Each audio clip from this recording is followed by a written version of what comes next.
ای مادری جان چی خیل شما کار شما، باغ و در وازه و دیوار شما، شاید که نصیب کند به فرزند شما تا روی بهار دوباره دیدار شما.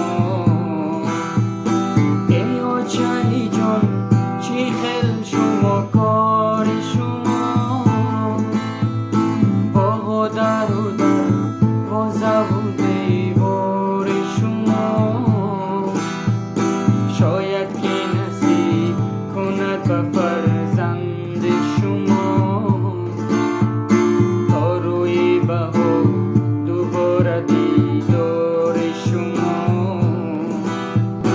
دارد دل من همیشه آهنگ شما، پزمان شده‌ام نصیحت و جنگ شما،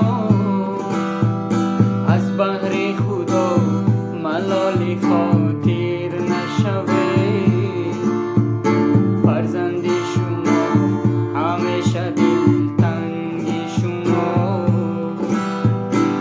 دارد دل من همیشه آهنگ شما، پزمان شده‌ام نصیحت و جنگ شما، از بهر خدا ملال خاطر نشوید، فرزند شما همیشه دلتنگ شما.